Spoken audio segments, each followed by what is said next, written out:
दोस्तों, स्वागत करता हूं मैं आप सबका अपने YouTube चैनल पर। और आज हम सुनने जा रहे हैं अलौकिक का एपिसोड 2 अस्तित्व।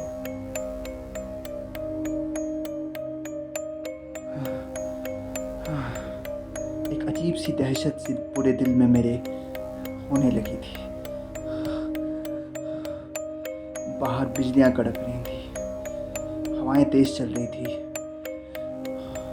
मैं बिस्तर पर लेटा एक अजीब सी दहशत का अनुभव कर रहा था। इतने दिन मैं जिसके साथ था वो मेरी रोशनी नहीं, शायद ये मेरा भ्रम हो, शायद मैं ही गलत हूँ। या हो सकता है कि रोशनी ने मेरे साथ कोई मजाक किया हो। ऐसा कैसे हो सकता है? अगर रोशनी ने मेरे साथ मजाक किया होता तो उसने आकर ब्रिगेडियर साहब को कहा होता कि उसने मेरे साथ सिर्फ प्रैंक किया था। लेकिन रोशनी तो अपने मायके में थी और मायके से वो मेरे घर कैसे पहुंच सकती थी? और अगर वो मायके में नहीं थी तो उसने फ़ोन कहाँ से किया? उसका आसपास से तो किसी से ताल्लुक़ नहीं था और वहाँ कोई हमसे ज़्यादा बात नहीं करता था सिवाय ब्रिगेडियर साहब के। एक अजीब सी दहशत मेरे पूरे दिल में गूंजती जा रही थी। मुझे समझ नहीं आ रहा था कि मैं आगे क्या करूं। तभी अचानक एकदम से खिड़की खुली।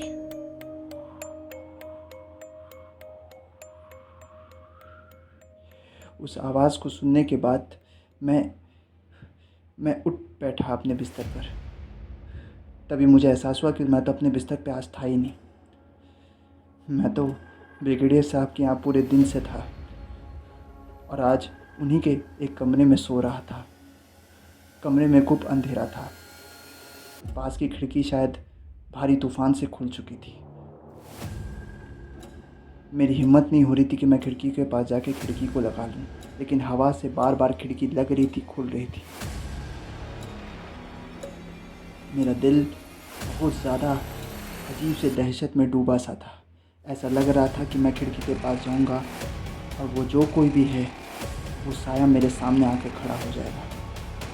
क्या पता रोशनी वहीं खड़ी हो। तब बहुत ज़्यादा डर का अनुभव करने लगा। मैं कांपते हुए अपना रज़ाई फेंके बिस्तर से उठ खड़ा हुआ।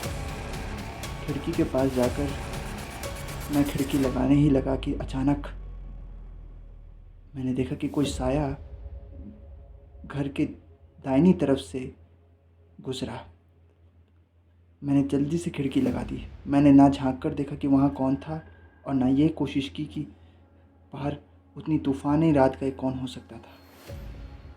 मैं पूरे दिन से ब्रिगेडियर साहब के घर पर था और ब्रिगेडियर साहब ने मुझे सख्त हिदायत दी थी कि चाहे कुछ भी हो जाए, दरवाज़ा खिड़की मैं कुछ ना खोलूं और एक कमरे में बंद पड़ा रहूं जब तक कल वो तांत्रिक बाबा नहीं आते।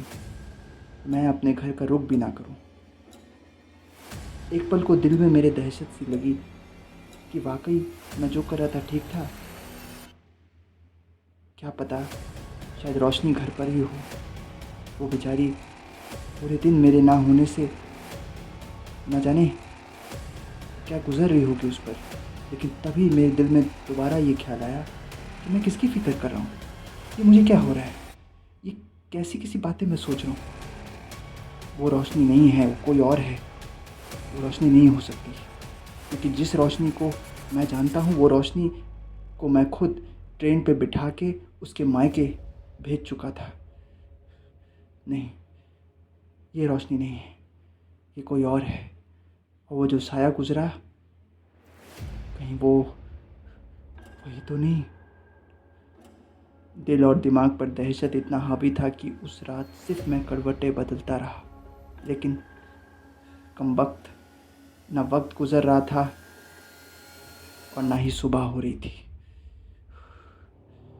जनवरी का वक्त था और मैं पसीने पसीने हो रहा था, जबकि उस वक्त मौसम के मिजाज से उस इलाके में इतनी ठंड पड़ती थी कि बिना रज़ाई के तो क्या, बिना आग जलाए भी इंसान रह नहीं सकता था। और मैं उस वक्त दहशत से पसीने पसीने हो रहा था। अजीब सी बेचैनी हो रही थी, दिल धक धक किए जा रहा था। अचानक मैंने आवाज़ सुनी, कोई मेरा नाम पुकार रहा था। राज, राज, राज। ये तो रोशनी की आवाज़ है। राज, आओ। तुम मुझे छोड़ के क्यों चले गए राज? राज, मैं तुम्हारा कितना इंतज़ार कर रही हूँ। राज, मैं तुम्हारी रोशनी हूँ। वापस आ जाओ राज, वापस आ जाओ। नहीं, नहीं, ये आवाज़ मुझे बेचैन कर रही है। मैं यहाँ एक पल भी नहीं ठहर सकता। नहीं नहीं नहीं नहीं नहीं, मुझे जाना होगा, मुझे जाना होगा। सोचते हुए मैं तुरंत अपने बिस्तर से उठा और तेज़ कदमों से बाहर दरवाज़ा खोलकर लिविंग हॉल में आया। उस वक्त ब्रिगेडियर साहब के पूरे घर में अंधेरा था। वो अपने कमरे में साथ सो रहे होंगे। राज, वो आवाज़ बार बार आ ही जा रही थी, आ ही जा रही थी। ना जाने कौन कहाँ से मुझे आवाज़ दे रहा था। कौन है? आखिर में मैंने सवाल किया, लेकिन वो आवाज़ बदस्तूर मेरा नाम पुकारती रही। राज, राज आ जाओ। राज, तुम कहाँ चले गए हो? मेरे पास आ जाओ। देखो, तुम्हें कोई गलत फहमी हुई है। मैं तुम्हारी रोशनी हूँ। मैं पागल हो जाऊँगा। न जाने क्यों ये आवाज़ बार बार मेरे कानों में गुजरती जा रही है। राज, बहुत ज़्यादा बौखला सा गया था मैं।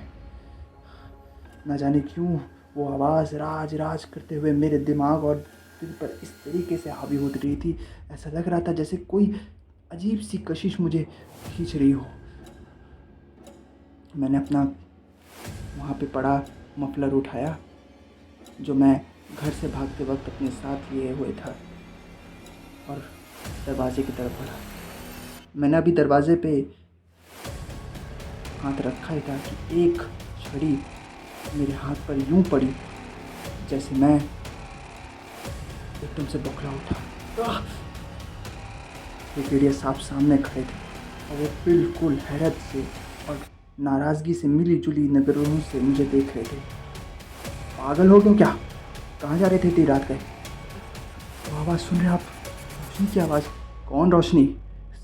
मुझे बुला रही है रोशनी। बहुत वक्त से मेरे कानों में उसकी आवाज़ गूंजी। देखिए देखिए, सुनिए, आपको भी सुनाई देगा।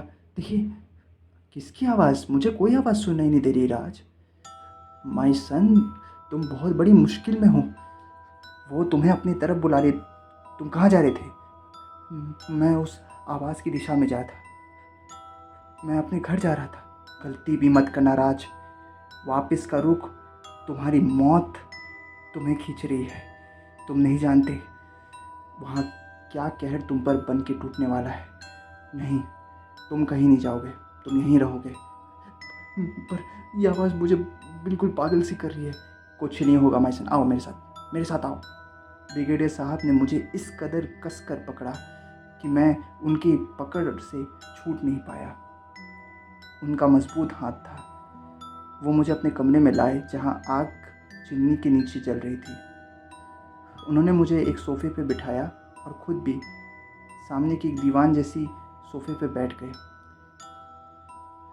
वो मुझे बड़े गौर से देखने लगे। फिर उन्होंने एक ग्लास मेरी तरफ बढ़ाया और उसमें कुछ दिया। क्या है ये? इसे पी जाओ, कुछ मत पुक्का हो। मैंने उस गिलास से उस चीज़ को पिया। वो पानी जैसा ही था। ये पवित्र पानी है, जो दिल में तुम्हारी हौलदिली और जो घबराहट बेचैनी तुम्हें तब्दील कर रही है, उससे तुम्हें निजात मिलेगा। कुछ हद तक तुम पे अपने फीलिंग्स को काबू करने की ताकत आएगी। वाकई कुछ ही घंटों में, या कह लीजिए कि कुछ ही वक्तों में ही, मेरा दिल मेरा कलेजा जो बहुत ज़ोर ज़ोर से धक धक कर रहा था वो कम होने लगा और मेरी हाथ पाँव भी कांपने बंद हो गए। ऐसा लगा जैसे मैं नॉर्मल होने लगा था। वो आवाज़ें आनी जैसी एकदम से बंद हो गई।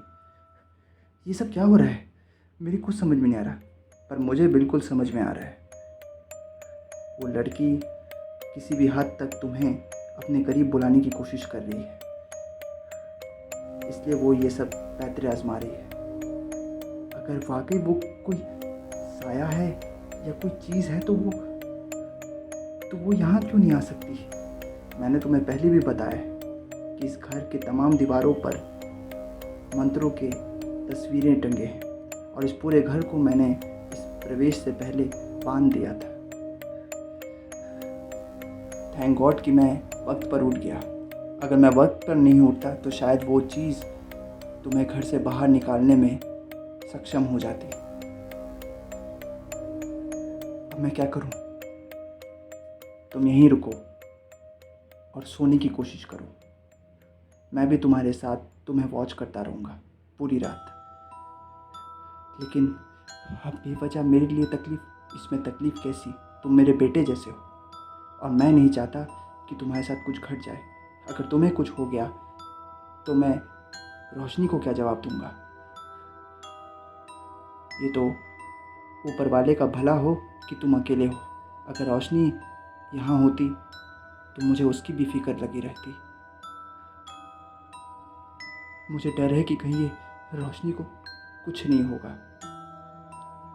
मैं जैसा कह रहा हूँ वैसा करो और अब सो जाओ। मैंने आंखें मूंद ली।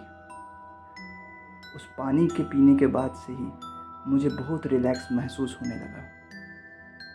कब मेरी आंख लगी और कब मैं गहरी नींद के आगोश में डूबा मुझे मालूम नहीं, लेकिन जब आंखें थोड़ी सी भी खुल रही थी तो मैं देख सकता था कि ब्रिगेडियर साहब आग की लपटों में अपने हाथ सेकते हुए मेरी तरफ देख रहे थे और मुझे ही जैसे वॉच कर रहे थे। अगर आज वो ना होते तो शायद मेरा वजूद ना होता।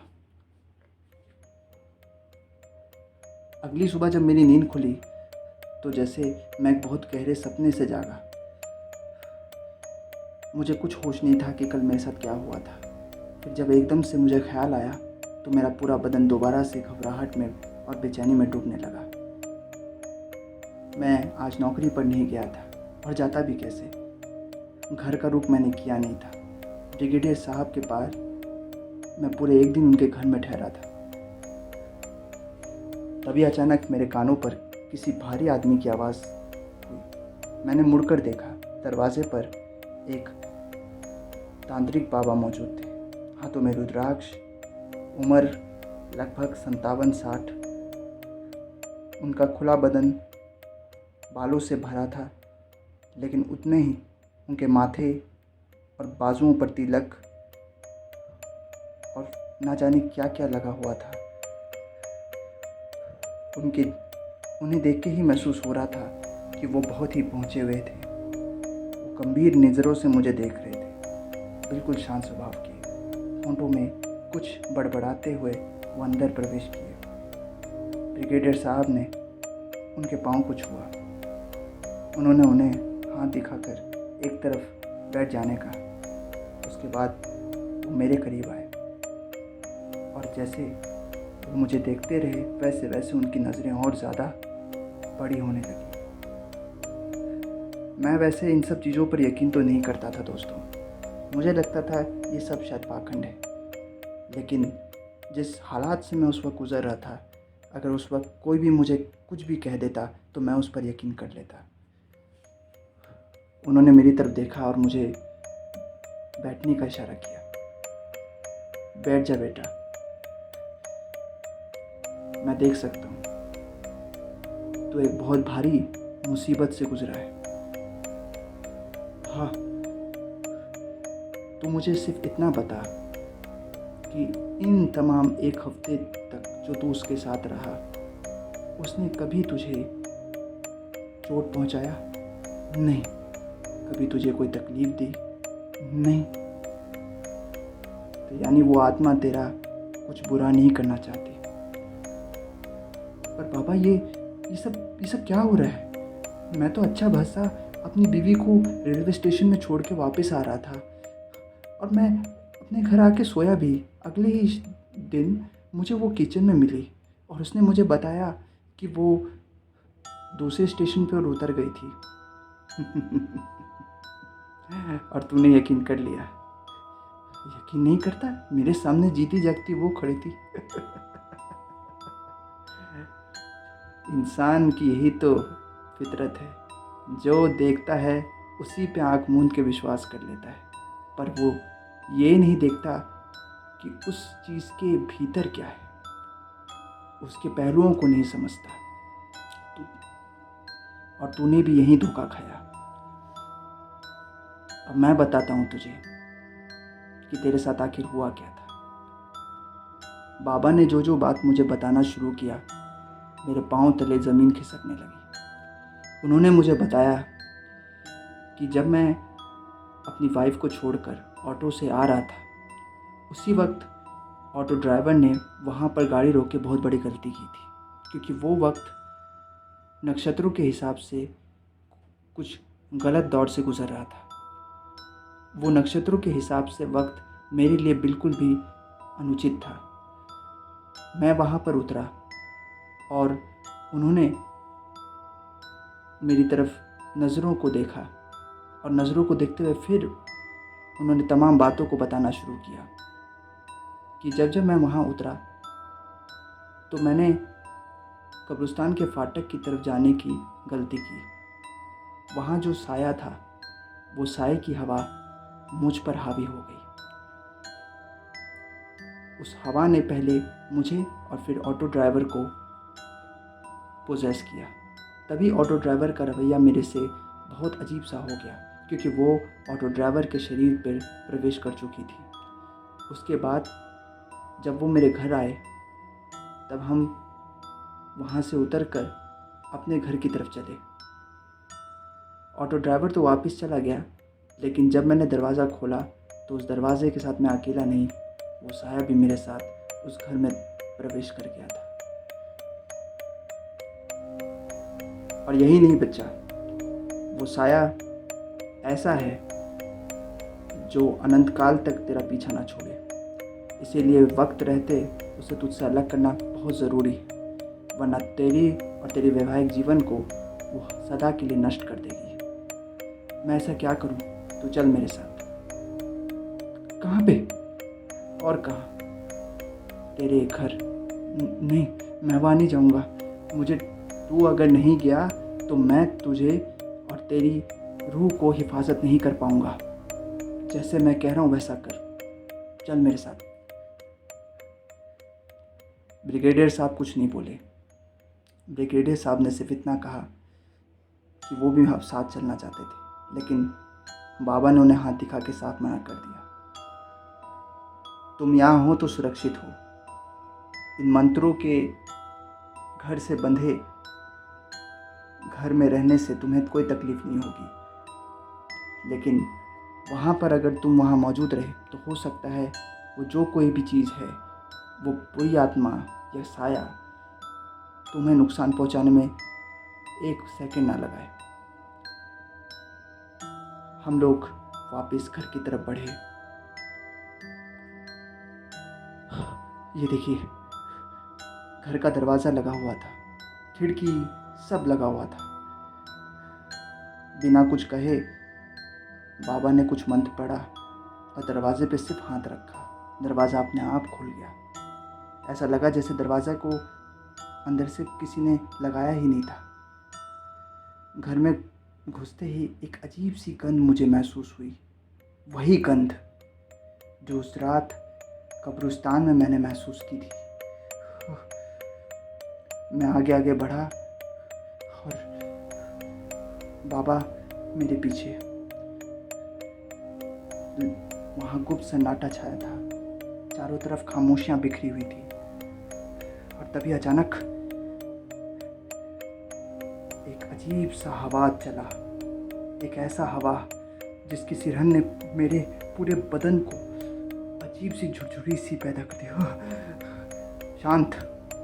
बाबा ने एकदम से मेरी तरफ हाथ दिखाते हुए कहा। उन्होंने सीढ़ियों से ऊपर की तरफ उसी कमरे की तरफ देखा जिस कमरे में मैं सोई रोशनी को उस रात छोड़ के भागा था। उन्होंने अपनी मुट्ठी को कसा और कुछ पढ़ते हुए उस सीढ़ी के चारों तरफ कोई पाउडर जैसी चीज़ फेंकी। मैं नहीं जानता वो भभूत था या कुछ और।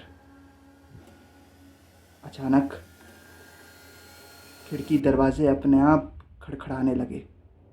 ऐसा लगा जैसे घर में तूफान आने लगा है। बाहर शरद होने से मौसम भी अजीब सा हो रखा था। तो जो कोई भी है सामने आ। मुझे एहसास हो चुका है कि तू यही है। तू पड़ी है इसके पीछे, तू आई है यहाँ, सामने आ। मैं उनकी बातों से घबरा रहा था कि अचानक मैंने देखा कि पायल की छन छन आवाज़ शुरू हुई और एक साया कमरे से बाहर निकला। वो रोशनी थी, सुर्ख आँख, बाल एकदम बिखरे हुए। वो मेरी तरफ देख रही थी, वो मेरी तरफ देख रही थी। बाबा, शांत। बाबा ने मुझे चुपचाप रहने का इशारा कहा और उसकी तरफ गंभीर निगाहों से घूरने लगे। तो कौन है तू? वो घुराने लगी। मैं बहुत ज़्यादा डर गया। बाबा ने देखा कि वो चलते हुए नहीं आ रही थी। उसके पाँव तो ज़मीन से 1 फीट ऊपर थे और वो जैसे हवा में तैरती हुई नीचे आ रही थी। मैं उस दृश्य को बयान नहीं कर सकता कि वो दृश्य कितना ज़्यादा भयंकर था। मेरा बस चलता तो कि मैं वहीं से भाग जाता, लेकिन बाबा की कड़ी हिदायत की वजह से मैं जड़ की तरह वहाँ खड़ा था।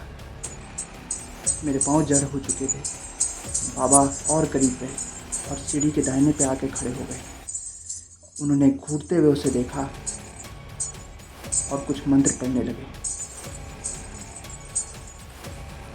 इस बीच मैंने महसूस किया कि खिड़कियां, दरवाजे और ज़्यादा कांपने लगे और वो औरत नीचे आने लगी। वो रोशनी नहीं थी, हरगिज़ रोशनी नहीं थी, क्योंकि उसका चेहरा बदलते जा रहा था और वो चेहरा खूबसूरत चेहरे के बजाय एक अजीब सा भयंकर रूप ले रहा था। उसका पूरा चेहरा जैसे जला हुआ था। कौन है तू? जवाब दे। उस औरत ने कोई कुछ नहीं कहा। वो करीब आने लगी उनके। मैं लगा कि अब शायद कुछ बहुत ही भारी अनर्थ होने वाला था, लेकिन तभी वक्त का रुख मुड़ा और बाबा ने कुछ ऐसा उसकी तरफ फेंका कि जिसकी से पूरे बदन में एक अजीब सी तकलीफ सी उठी और वो चिल्लाने लगी। नहीं बताऊंगी, तुझे बताना पड़ेगा। कौन है तू? नहीं बताऊंगी। अगर तूने आज नहीं बताया तो कभी ना कभी भी तो ये नहीं कह पाएगी कि तू कौन है और तेरा वजूद क्या है। मैं तेरे वजूद को ही मिटा दूंगा। तुझे यहाँ से जाना होगा। बता। उसने मेरी तरफ देखा। भाई, उसकी नज़रों को मिला पाना मेरे बस की नहीं थी। उन नज़रों से खून निकल रहा था। ऐसा लगा जैसे मुझे वहीं उल्टी हो जाएगी। मुझे यकीन नहीं हो रहा था कि एक हफ्ता मैं एक ऐसी चीज़ के साथ था जो इंसान ही नहीं है। क्या वाकई आत्माओं का वजूद होता है? उस वक्त मेरा दिमाग काम नहीं कर रहा था। वो कोई बुरा ख्याल था जो मेरे सामने चल रहा था। तो तू ऐसे नहीं मानेगी, पापा ने गरजते हुए कहा। बता। नहीं बताऊंगी। तेरी ये आखिरी बार है? यही तेरा आखिरी जवाब है? ठीक है, पर तू अब देख, उन्होंने पढ़ना कुछ शुरू किया, तो कुछ पढ़ते ही जा रहे थे। उसके बाद उन्होंने उसकी तरफ एक फूंक मारी, जो चीज़ उसके जिस्म पर लगते ही जैसे एक आग उसके पूरे बदन पे लपटने लगी। वो चीखने लगी, दहाड़ने लगी। मुझे यकीन नहीं हो रहा था कि उसका बदन जल रहा था। बता, बाबा ने फिर उससे सवाल किया। इस बार वो मजबूर हो गई और उसने कहना शुरू किया, और जो कहा वो कुछ इस प्रकार था। दरअसल आज से करीब 10 साल पहले वो अपने बॉयफ्रेंड के साथ एक हाइकिंग टूर पे गई थी। वहाँ से आते वक्त गाड़ी में कुछ खराबी आ गई थी, जिस वजह से गाड़ी पहाड़ के छोर से ऊपर गुजरते हुए सीधा नीचे आ गिरी।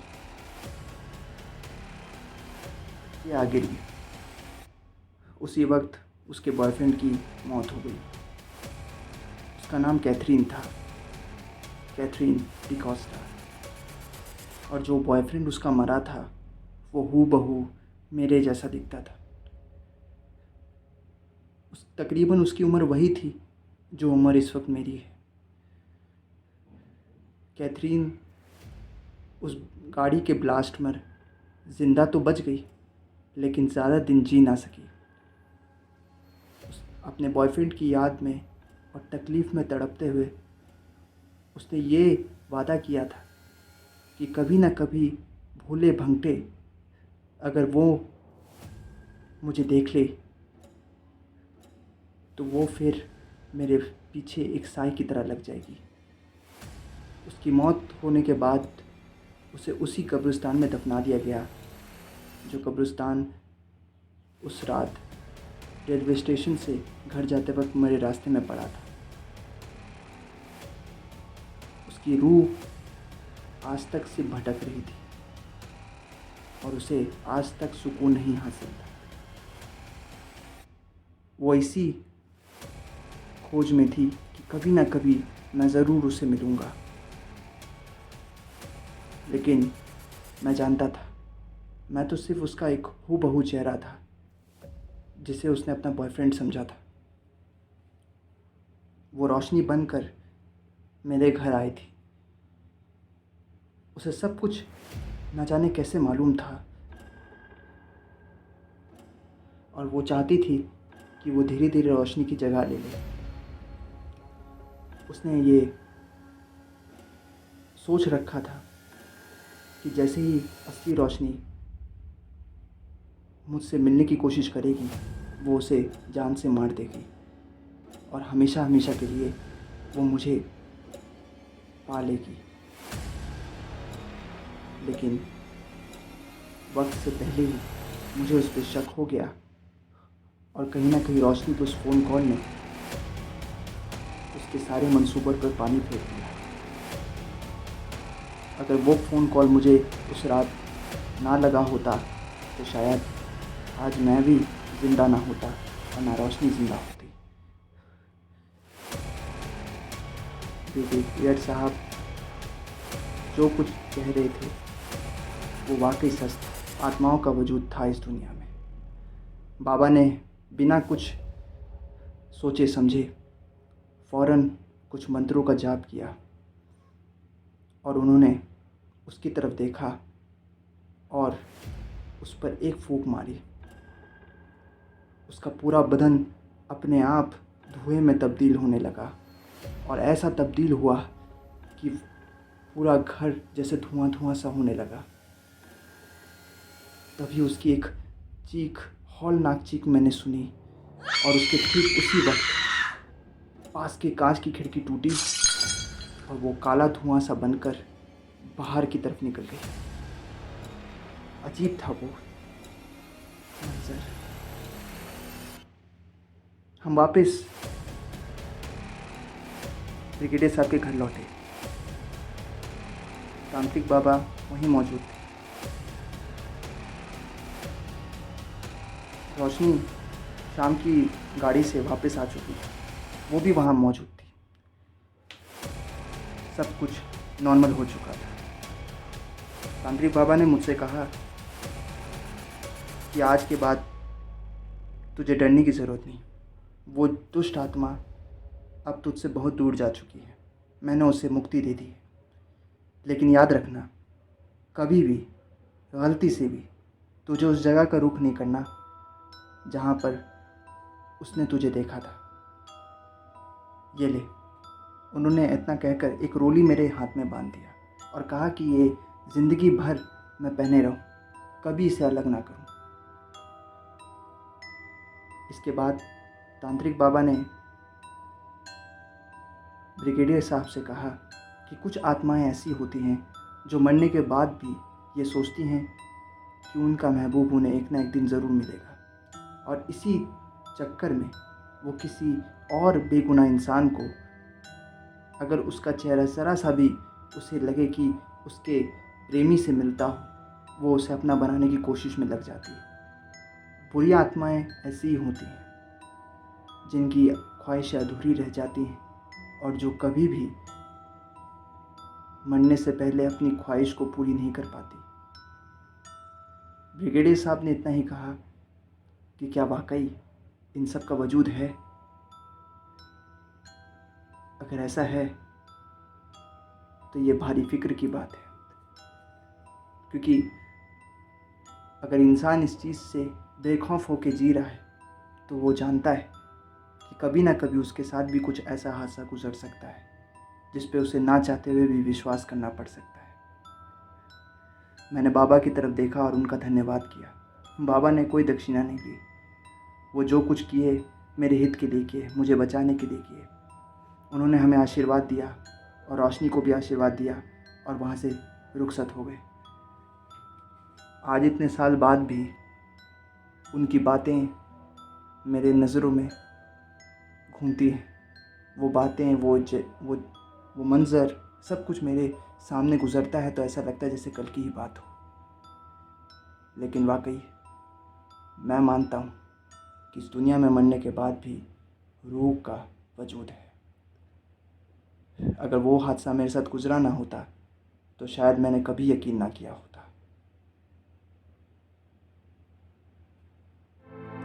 होप दोस्तों ये कहानी आपको पसंद आई। मैं आसिफ आप सबसे विदा लेता हूँ और लौटूंगा अलौकिक के एक अगले एपिसोड में एक अगले दिलचस्प कहानी के साथ। तब तक के लिए आप सबसे मैं विदा लेता हूँ। कहानी में हुए कुछ भी भूल त्रुटि के लिए माफ़ कीजिएगा। तब तक के लिए मुझे इजाज़त दीजिए। आपका दोस्त आसिफ विश्वास, आपका राइटर, आपसे विदा लेता है। धन्यवाद।